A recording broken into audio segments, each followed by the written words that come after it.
الله من الشيطان الرجيم بسم الله الرحمن الرحيم فتلقى آدم من ربه كلمات فتاب عليه إنه هو التواب الرحيم قلنا اهبطوا منها جميعا فإما يأتينكم مني هدى فمن تبع هداي فلا خوف عليهم ولا هم يحزنون والذين كفروا وكذبوا بآياتنا أولئك أصحاب النار هم فيها خالدون۔ سورۃ البقرہ کی آیت نمبر 37، 38 اور 39 کی آپ حضرات کے سامنے تلاوت کی گئی۔ اس سے ماقبل میں جو آیات گزری ہیں گزشتہ کل والے درس کے اندر آپ حضرات کے سامنے بیان ہوا کہ اللہ تعالیٰ نے حضرت آدم علیہ السلام کی فضیلت کو فرشتوں کے سامنے ظاہر فرمانے کے بعد ان کو جنت کے اندر بھجوا دیا۔ فرشتوں نے سجدہ کیا، شیطان نے انکار کر دیا۔ تو فرشتوں کے سجدہ کرنے پر اور شیطان کے انکار کرنے پر اللہ تعالیٰ نے شیطان کو راندہ درگاہ کر دیا اور مردود کر کے اس کو آسمانوں سے نکال دیا۔ آپ حضرات کے سامنے یہ بات گزر چکی ہے، شیطان جنات میں سے تھا۔ اس نے اس موقع پر جب اللہ کا حکم آیا انکار کیا، تکبر کا اظہار کیا، نتیجتاً راندہ درگاہ ہوا۔ اللہ تعالیٰ نے پوچھا تھا اس سے تیرے انکار کرنے کی وجہ، اس نے اس موقع پر بڑائی کا اظہار کیا کہ میں آدم سے بڑھ کر ہوں، کہ آپ نے مجھے آگ سے پیدا کیا، اسے مٹی سے پیدا کیا۔ آگ بلندی کو چاہتی ہے، مٹی پستی کو چاہتی ہے۔ ہونا تو یہ چاہیے تھا یہ مجھے سجدہ کرے، نہ کہ میں اس کو سجدہ کروں۔ اس کے ضمن میں آپ حضرات کے سامنے میں نے یہ بات رکھی تھی کہ شیطان نے جو دلیل بیان کی تھی وہ دلیل واقعتاً ایسی دلیل تھی، اس دلیل کا توڑ کوئی نہیں کر سکتا۔ شیطان کو اللہ رب العالمین نے علم کے اعتبار سے اتنا نوازا تھا کہ 14 علوم کا ماہر تھا، اس سے بڑا عالم کوئی نہیں تھا۔ شیطان اس سے بڑا عالم شیطان سے بڑھ کر کوئی نہیں تھا۔ شیطان کو جو 14 علوم حاصل تھے، انسانوں میں سے جو بندہ قرآن کریم کی تفسیر اور ترجمہ لکھنے کے لیے بیٹھے گا اس کے لیے لازم ہے کہ وہ 14 علوم کا ماہر ہو، اور وہ ظالم پہلے سے 14 علوم کا ماہر تھا۔ شیطان کو اللہ نے عابد بنایا تھا، بہت بڑا عابد تھا۔ میں نے آپ کے سامنے ذکر کیا تھا کہ تقریباً 7 لاکھ سال تک اس نے اللہ کی عبادت کی، اتنا بڑا عبادت گزار تھا۔ تیسری چیز شیطان کے اندر کہ شیطان بہت بڑا عارف تھا، اللہ کو پہچاننے والا۔ یہی وجہ ہے کہ جس موقع پر اللہ میاں نے اس کو وہاں سے نکالنے کا حکم دیا تو وہ اللہ کی ذات کو جانتا تھا کہ بھلے اس وقت اللہ کی ذات غصے کی حالت میں ہے، لیکن اللہ کا غصہ اللہ کی رحمت پر غالب نہیں ہوگا، بلکہ اللہ کی رحمت اللہ کے غصے کے اوپر غالب رہتی ہے۔ اب جب وہ سمجھ گیا کہ میں تو مارا گیا، اس موقع کو اس نے غنیمت جانا اور اللہ میاں کے سامنے فوراً دعا کرنے کے لیے، درخواست کرنے کے لیے اس نے گزارش کی، رب ارنی رب انظرنی الی یوم یبعثون، رب انظرنی الی یوم یبعثون، کہ خدا ٹھیک ہے مجھے یہاں سے نکال رہے ہیں تو اتنی مہربانی کر دیجئے کہ میری عمر کو لمبا کر دیجئے کہ جس آدم کی وجہ سے مجھے آپ کی بارگاہ سے نکالا جا رہا ہے، قیامت تک میں اس کو اور اس کی اولاد کو گمراہ کرتا رہوں۔ تو عارف بھی تھا، عالم بھی تھا، عابد بھی تھا اور عارف بھی تھا، لیکن ظالم عاشق نہیں تھا۔ کیا نہیں تھا؟ عاشق نہیں تھا۔ اگر وہ عاشق ہوتا تو اللہ کی ذات کو پہچاننے کے بعد اللہ کی محبت میں بڑے سے بڑا قدم اٹھانے کے لیے تیار ہو جاتا۔ اس کو اللہ کی ذات سے عشق نہیں تھا۔ اور یہ یاد رکھیے، کسی بندے کے پاس علم نہ ہو، عقل بھی نہ ہو، عبادت بھی نہ ہو اور اللہ کی ذات کو پہچانتا بھی نہ ہو، فقط اگر وہ اللہ کی ذات سے عشق کرنے والا ہو تو یہ صفت بھی اس کی نجات کے لیے کافی ہو جاتی ہے۔ بنی اسرائیل کے اندر کسی بندے کا واقعہ ملتا ہے، ایک دن بیٹھے بیٹھے باتیں کر رہا تھا، اللہ جی اگر آپ ہوتے تو میں نے سنا ہے آپ کی بیگم نہیں ہے، میں آپ کے کپڑے دھوتا، میں آپ کے سر میں کنگھی کرتا، طرح طرح کی باتیں اپنے آپ میں کر رہا تھا۔ حضرت موسیٰ کا گزر ہوا، حضرت موسیٰ نے جب اس کو یہ باتیں کرتے دیکھا سنا، حضرت مارنے کے لیے آگے بڑھے، اللہ نے منع کر دیا، فرمایا کہ نہیں، یہ اپنے دعوے کے اندر اور اپنے جذبے کے اندر سچا ہے کہ جتنا مجھے جانتا ہے اس کا اظہار اپنے کلمات کے ذریعے سے کر رہا ہے۔ تو شیطان کو اللہ رب العالمین نے علم بھی دیا، اللہ نے اس کو عارف بھی بنایا، عابد بھی بنایا، پر وہ عاشق نہ ہونے کی وجہ سے اراندہ درگاہ ہو گیا۔ میں نے آپ کو کل بتلایا تھا، جنت کے اندر میاں بیوی رہنے لگے تو شیطان چکر کاٹنے لگا، چونکہ شیطان کافر ہے جنت میں نہیں جا سکتا۔ لوگوں کے اندر یہ روایت جو مشہور ہے یہ بالکل غلط ہے کہ شیطان مور کے پاؤں یا سانپ کے منہ میں بیٹھ کر جنت کے اندر گیا اور جا کر اماں کو اور حضرت آدم کو بہکا دیا، نہیں، ایسا نہیں۔ شیطان کافر ہے اور کافر جنت میں کبھی بھی نہیں جا سکتا۔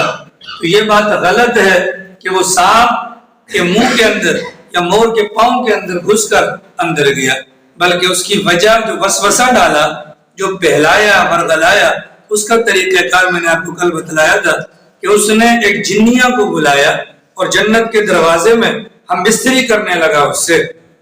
ان کی ہم بستری کو حضرت آدم نے دیکھ لیا اور ان کی آپس کی کہی جانے والی باتوں کو حضرت آدم نے سن لیا۔ ان باتوں کی وجہ سے حضرت کے دل کے اندر وسوسہ پیدا ہو گیا۔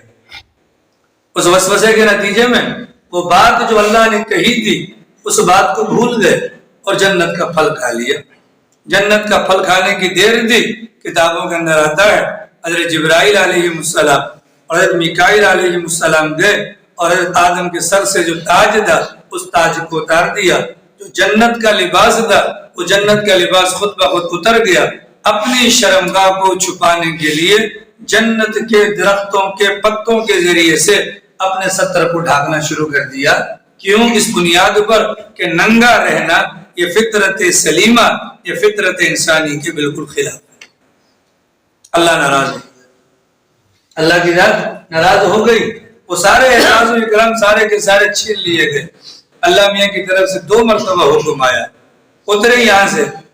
پہلی مرتبہ آیا، اس میں فقط حضرت آدم کو اور اماں حوا کو کہا گیا، اور دوسرا حکم آیا، آپ، بیگم اور شیطان سارے یہاں سے نیچے اتر جائے۔ اب پہلے حکم کے بعد حضرت آدم نہیں اترے، غم کی کیفیت تھی، اللہ کی بات سننے کے اندر آ نہیں رہی تھی، مسلسل روتے رہے۔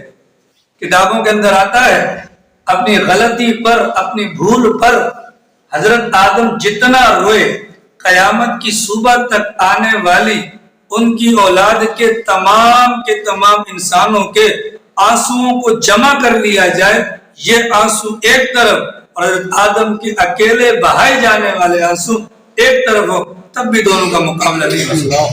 اتنا زیادہ روئے، اتنا زیادہ روئے۔ اور رونے کی کیفیت کیا تھی؟ کتابوں کے اندر لکھا ہے ایک دن حضرت جبرائیل جنت کے اندر گئے تو دیکھا حضرت آدم سر یوں ہاتھ پیشانی پر رکھ کر اور یہ زانوں کے اندر اپنا منہ دبائے رو رہے ہیں۔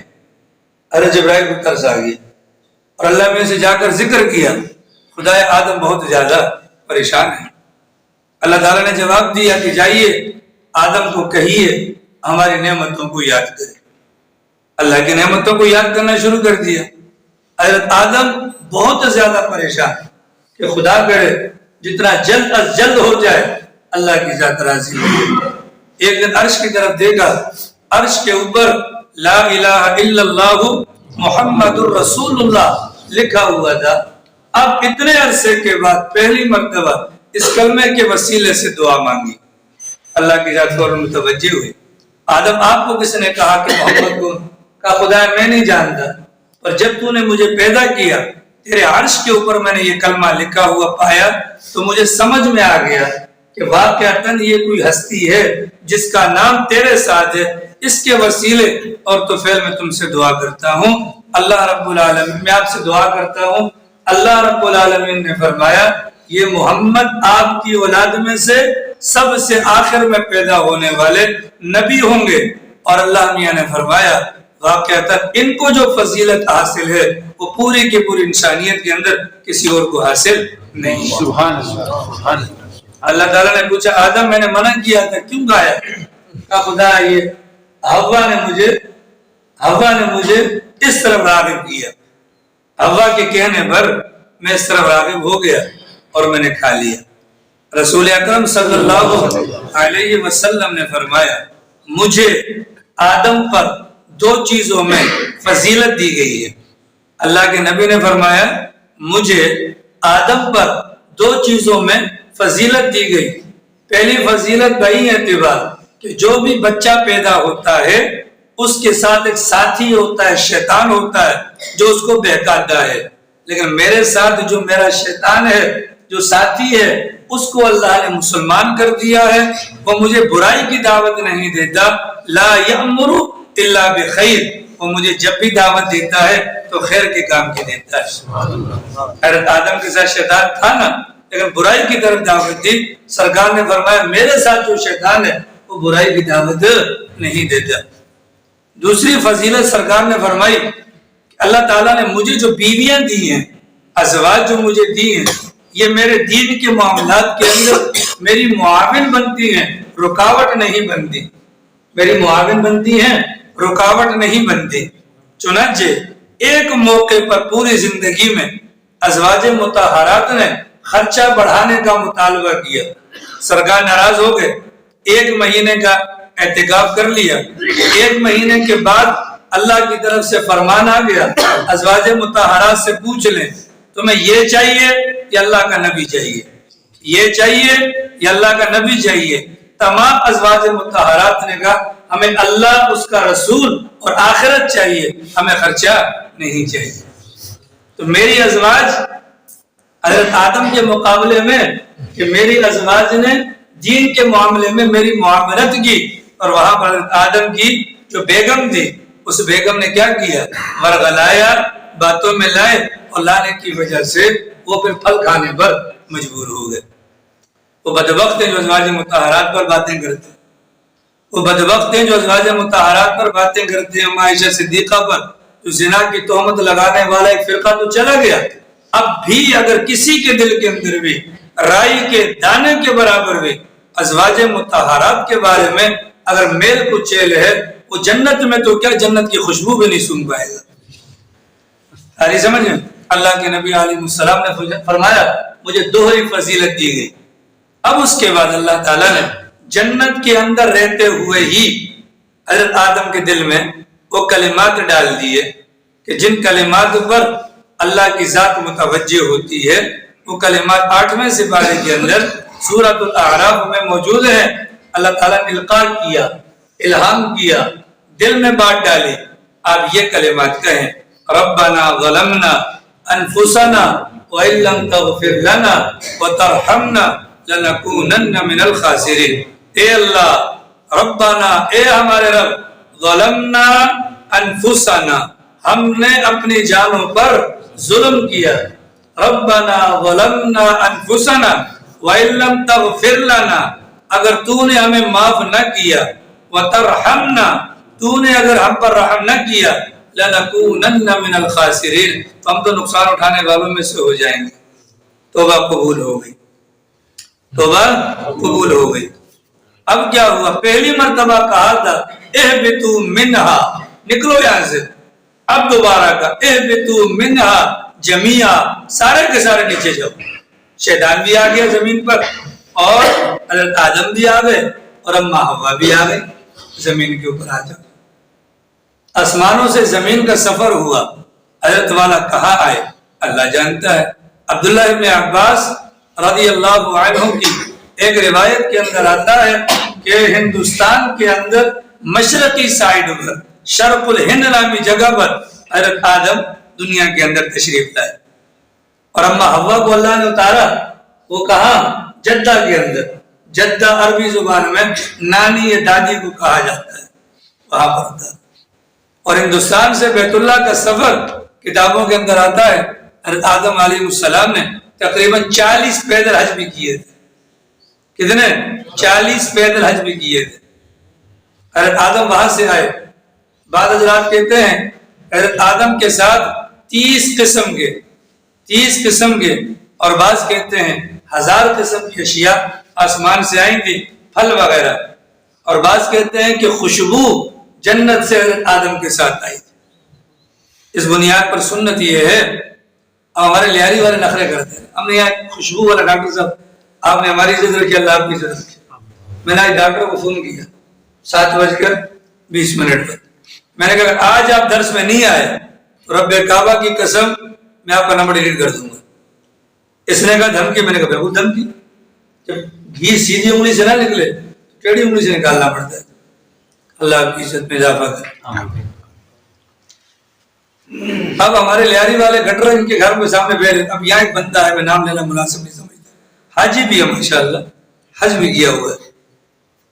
اس کے گھر کے آگے اتنا بڑا گٹر ہے نا کہ میں آپ کو بتا نہیں سکتا.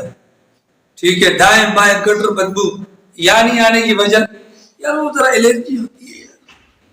کیا ہوتی ہے؟ یہ بالکل ایسا ہی ہے کہ کوئی بھنگی گٹر کے اندر پاؤں مار رہا ہو اور کہ مجھے خوشبو بدبو آ رہی ہے. ندی کے کنارے سے اٹھ کر گٹروں کی سرزمین پر رہنے والے کہتے ہمیں الرجی ہوتی ہے. کیا ہوتی ہے؟ الرجی ہوتی ہے. ٹھیک ہے، کیا ہوتی ہے؟ نہ آنے کے بہانے، تیرا جی نہ مانے تو بہانے آزاد، اگر آنکھیں بند ہیں تو دن بھی رات ہے. نہ آنے کے بہانے. اس سے میں نے پوچھا نا کیوں نہیں آتے؟ خوشبو لگاتے ہیں، خوشبو کی وجہ سے مجھے الرجی ہوتی ہے. ماشاءاللہ یہ عجیب مسلمان ہے جو خوشبو سے الرجی ہوتی ہے. اگر اتنا ہی وہ ہو تو سر آپ تھوڑی سی روئی میں ڈال کر یہاں ٹھوس لیا کرو نا یہاں پر، تاکہ آپ کو آتی رہے، قرآن نہ بھول جائے، آپ کو قرآن کی مجلس میں بیٹھنا آپ کو نصیب ہو جائے. بہرحال حضرت والا خوشبو لے کر آئے. کتابوں کے اندر آتے 3 چیزیں کبھی منع نہیں کرنی چاہیے. ایک خوشبو کوئی دے لے لو، منع کرنا سنت کے خلاف ہے. نمبر 2 دودھ کوئی پیش کرے لے لو، منع کرنا سنت کے خلاف ہے. نمبر 3 تکیہ کوئی دے لے لو، منع کرنا سنت کے خلاف ہے. اور بعض حضرات کہتے ہیں کہ جنت سے اللہ رب العالمین نے حجر اسود کو بھی بھجوایا تھا. جنت سے اتار کر جبل ابو قبیس پر اس کو رکھا گیا. یہ بالکل سفید تھا، اتنا سفید تھا کہ رات کے وقت روشن ہوتا تھا، کوئی روشنی کا سامان کرتا تھا. عبداللہ ابن عباس کی روایت میں آتا ہے بعد میں آ کر لوگ جب اس کو ہاتھ لگانے لگے تو لوگوں کے گناہوں کی وجہ سے یہ بالکل کالا ہو گیا. عبداللہ ابن عباس کی روایت میں آتا ہے حضرت آدم وہاں سے ہتھوڑا وغیرہ بھی لائے تھے کام کاج کرنے کے لیے، اور کھیتی باڑی کا معاملہ حضرت آدم نے زمین پر آنے کے بعد سنبھالا. زمین پر آ گئے. اب حضرت اما حوا ہے وہاں پر، حضرت آدم ہے یہاں پر. بہت بڑا فاصلہ ہے. ان دونوں کے درمیان جو ملاقات ہوئی ہے وہ عرفات کا میدان. عرفات یہ عربی زبان کے اندر پہچان کی جگہ، یہاں پر میاں بیوی کی ملاقات ہوئی ہے. ٹھیک ہے، یہ حاجی صاحب پیچھے بیٹھے ہیں ماشاءاللہ. اس کے قریب جو جبل رحمت جس کو کہتے ہیں، اس سائیڈ سے آئیں حضرت آدم آ رہے تھے، اس سائیڈ سے آئیں اما حوا آ رہی تھی. دونوں اطراف میں سیڑھیاں موجود ہیں، یہاں سے اما چڑھی اور وہاں سے ابا چڑھے. ان دونوں کی وہاں پر ملاقات ہوئی. رات مزدلفہ میں گزاری ہے. مزدلفہ کا مطلب کہ رات شب باشی کرنا، ایک چادر میں سونا. تو وہاں پر ان دونوں کی ملاقات ہوئی. مزدلفہ کے اندر رات گزار کر پھر آگے کا سفر ہوا. حضرت آدم نے جنت کے اندر پھل کھایا تو جنت کے اندر یہ بھی نہیں آئے گا، یہ بھی تھوک بھی نہیں ہے، یہ بھی نہیں ہے، بلغم نہیں ہے، پیشاب نہیں، پاخانہ نہیں. وہ جو پھل وہاں کھایا تھا، زمین پہ آنے کے بعد حضرت آدم بڑے پریشان ہوئے کہ پیٹ میں عجیب سی تکلیف ہے. اب چونکہ جنت میں تو ہوئی نہیں تھی، اس بنیاد پر علم میں نہیں تھا. حضرت جبرائیل کو اللہ نے بھجوایا. حضرت جبرائیل نے آ کر بتلایا طریقہ، اس تکلیف کو دور کرنے کا یہ طریقہ ہے، اس طریقے سے قضاء حاجت کی جاتی ہے. اب پیشاب بھی ہو گیا، پاخانہ بھی ہو گیا. اس پاخانے سے بدبو پیدا ہوئی. حضرت آدم مزید پریشان ہوئی، یا اللہ بدبو کبھی جنت میں تو سونگی نہیں تھی، اس بدبو کی وجہ کہیں میرے کسی گناہ کا نتیجہ تو نہیں، کہیں گناہ کا نتیجہ تو نہیں ہے. اس بدبو کی وجہ سے 70 دن تک روتے رہے حضرت آدم علیہ السلام. اما حوا بھی زمین پر آ گئی. اما حوا کے زمین پر آنے پر ان کو وہ جو عورتوں والی جو کیفیت ماہواری ہوتی ہے, وقفے والا اپنا وہ جو اپنا مینسز وغیرہ ہوتے ہیں, وہ جیسے ہی جاری ہوئے وہ بھی پریشان ہو گئی, اللہ یہ کیا ہے.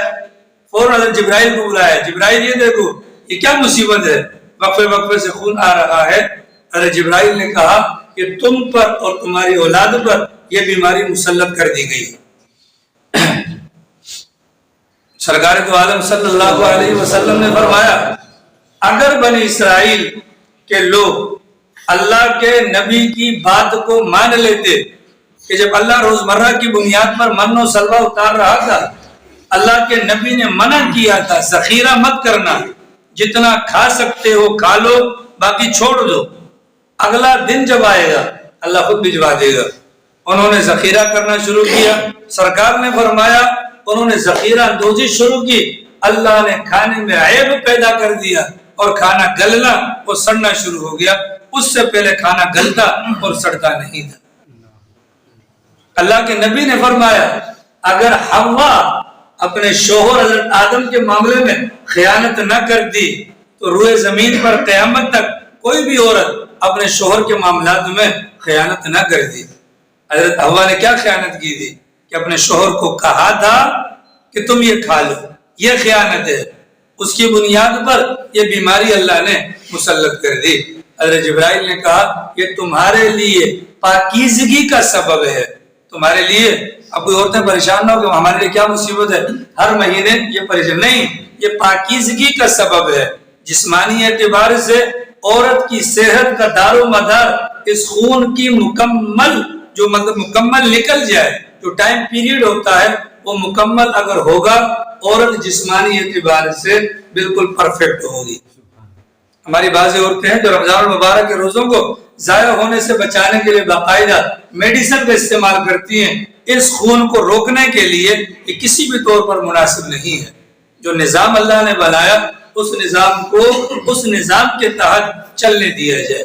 بدن کی صفائی اور ساتھ میں یہ بھی فرمایا گیا کہ یہ تمہارے لیے ایمانی اعتبار سے بھی پاکیزگی کا سبب ہے. اس تکلیف پر عورت صبر کرتی ہے اور صبر پر اللہ تعالیٰ اس کے درجات کو بلند فرماتا ہے. اور یہ سمجھ میں یہ دونوں معاملات ہو گئے کہاں پر, روئے زمین پر. دونوں معاملات ہو گئے روئے زمین پر. اس کے بعد کیا ہوا, اللہ تعالیٰ نے حضرت آدم علیہ السلام اور اما حوا علیہ السلام کے ذریعے سے اللہ نے نسل انسانی کو چلایا. حضرت آدم کا انتقال ہوا. اپنا مینا کے اندر جو مسجد خیف نامی جگہ ہے وہاں پر حضرت جبرائیل نے جنازہ پڑھایا. کس نے؟ حضرت جبرائیل نے جنازہ پڑھایا.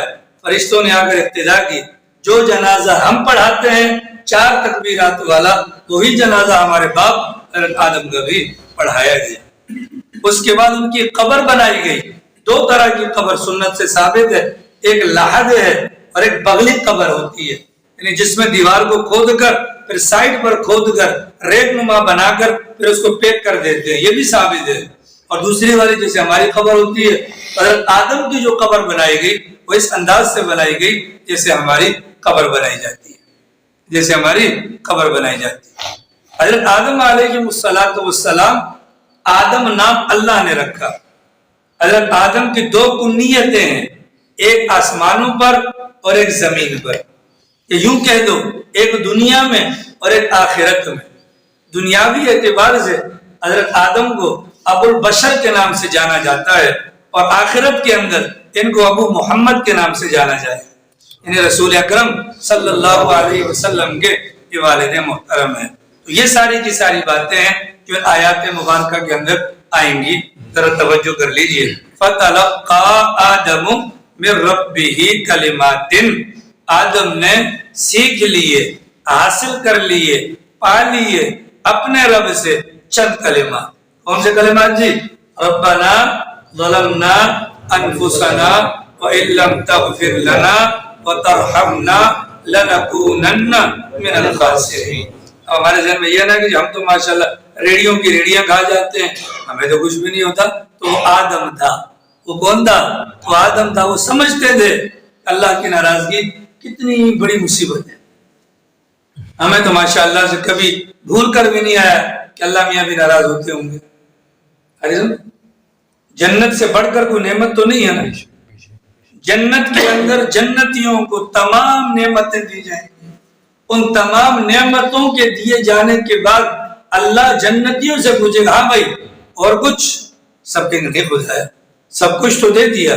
آخری نعمت جو اللہ میاں دیں گے جنتیوں کو وہ یہ ہوگی کہ آج کے بعد میں تم سے کبھی بھی ناراض نہیں ہوں.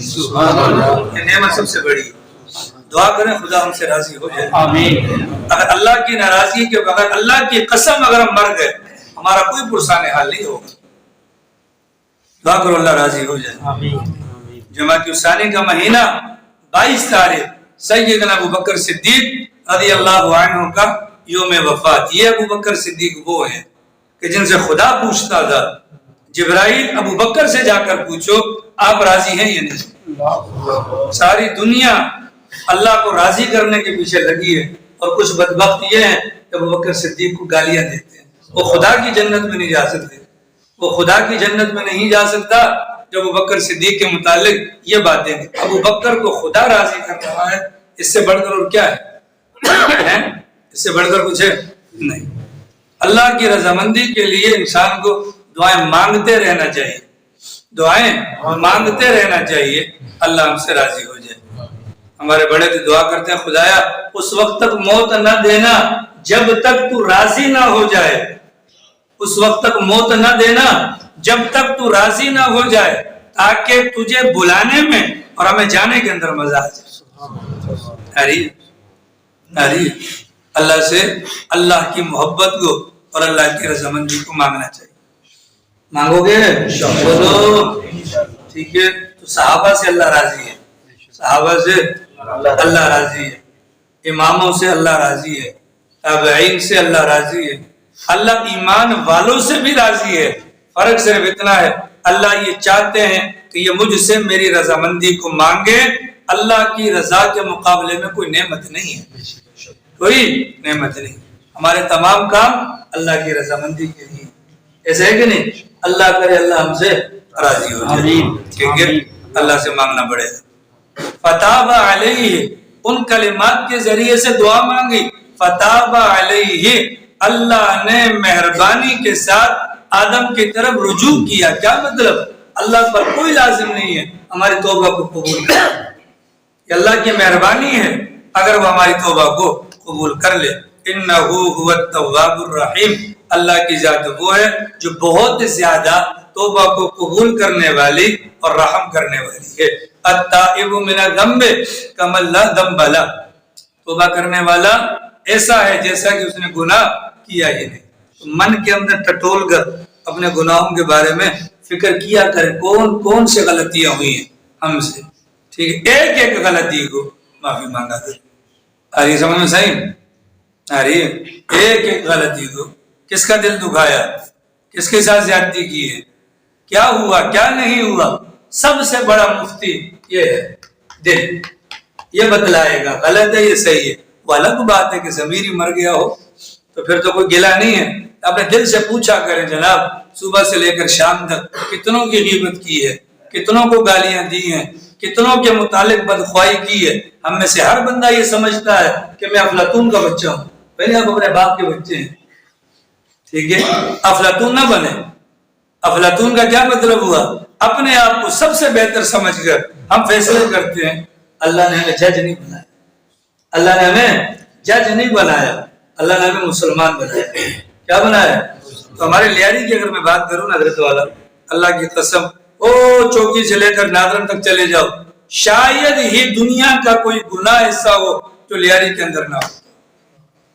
اور اس سے بڑھ کر دکھ یہ ہے ہمارا عزت دار طبقہ ان کے شانہ بشانہ چلتا ہے. بنی اسرائیل پر ہلاکت کی وجہ ایک بندہ لوگوں کو برائی سے منع کرتا تھا, اگلے دن خود ان کے ساتھ بیٹھ کر کھانا کھاتا تھا. اللہ نے پوری قوم کو الٹ دیا. اب یہاں سے لے کر باہر تک میں پھر کہوں گا, آپ کی ساری اولاد نماز کے لیے آ گئی؟ بولو. دکانوں سے آئے ہو, دکان کا شٹر گرا, ہوٹل سے اٹھ کر آئے ہو, ان کے بارے میں کون فکر کرے گا؟ اگر ان پر عذاب آئے گا اللہ کی قسم نہ میں بچ پاؤں گا نہ آپ بچ پائیں گے۔ ضرورت ہے اس امر کی توبہ توبہ توبہ توبہ توبہ۔ آ رہی سمجھ میں؟ صبح توبہ شام توبہ لب پر ہے میرے بنام توبہ۔ آ رہی سمجھ؟ ٹھیک ہے؟ ہاں بتاؤ من میں جھانک کر دیکھو، چلو داڑھیوں کو معاف کر دو جی، نہیں بولتا داڑھیوں کا، چلو جی پھر بعض کہتے ہیں جی نبی کی داڑھی مٹی گئی، تو نبی کے زمانے میں تھا بھوتنی کے، تو حضرت عمر کے زمانے میں کرچی کرچی کر دیتے تجھے، داڑھی کی بات کرتا ہے؟ چلو جی چھوڑ دو، نبی نے نماز تو پڑھی ہے، اللہ کے نبی کے زمانے میں منافق نماز نہیں چھوڑتا تھا، تم تو کٹر مسلمانوں کی نماز چھوڑ رہے ہو۔ یہ ڈاکٹر امین ہے، یہ ناصر باجی ہے، وہ پیچھے پاجی بیٹھا، یہ مصطفیٰ برکی، یہ مالدار طبقہ، سرمایہ دار طبقہ، صاحب ثروت طبقہ، اللہ کی قسم اللہ ان کا گریبان کل قیامت والے دن پکڑے گا کہ تمہیں اللہ نے حیثیت دی تھی، تم لیڈر لوگ تھے، تم نے کیا کیا تھا؟ تم نے کیا کیا تھا؟ یہ کوئی کمال نہیں ہے کہ 1.5 انچ کی مسجد کے اندر اپنے آپ کو بسا لو۔ صدارت دان گھور رہا ہے، 300 بچے اس کے پاس پڑھتے ہیں، اس سے پوچھو اس نے کتنوں کو نمازی بنایا، کتنوں کو دعوت دی؟ کون پوچھے گا؟ اور میں نے آپ کو پہلے دن جب قرآن شروع ہوا تھا نا، میں نے آپ کو کہا تھا نیتیں صاف کر کے بیٹھنا، اللہ کی رضا، نبی کی اتباع اور اپنی اصلاح، اس نیت کے ساتھ چلیں گے قرآن کریم ہمارے لیے فائدہ مند ہوگا۔ اور اگر نہیں چلیں گے جیسے پچھلا قرآن ختم ہوا یہ بھی ختم ہو جائے گا، قرآن ختم نہیں ہوگا، میں اور آپ ختم ہو جائیں گے۔ ارے یہ دکھڑا ہے ڈاکٹر صاحب، دکھڑا ہے، آپ لوگوں کو دیکھتا ہوں ماشاءاللہ آپ لوگ ہر جگہ لیڈنگ پوزیشن پر ہوتے ہیں۔ سوال یہ ہے بے نمازیوں کے بارے میں کب سوچیں گے؟ ناصر باجی نے کمیٹی بنائی منشیات فروشوں کے خلاف، اور بھائی منشیات چھوٹ جائے گی، ان الصلاۃ تنہا عن الفحشاء والمنکر والبغی، نماز روکتی ہے اس سے سب سے، روکے گی؟ نہ لے کر آؤ نماز کے لیے، کیوں نہیں لے کر آئے؟ ہاری سمجھ پاجی فکر کریں، لال خان فکر کرو، اپنی بقا کے لیے دوسروں کو نماز پر لے کر، وہ نہیں بچ ہم بھی نہیں پائیں گے۔ جب اللہ کا عذاب آتا ہے نا، اللہ کا عذاب یہ نہیں ہے تو نمبر پوائنٹ کے حساب سے آئے گا، نمبر 1 یہ اس کو پکڑ لے اس کو جو، نہیں، عذاب سب پر آئے گا۔ آخرت میں بچاؤ کی صورت کہ جو نیکوکار ہوں گے اللہ ان کو سائڈ پر کر دے گا۔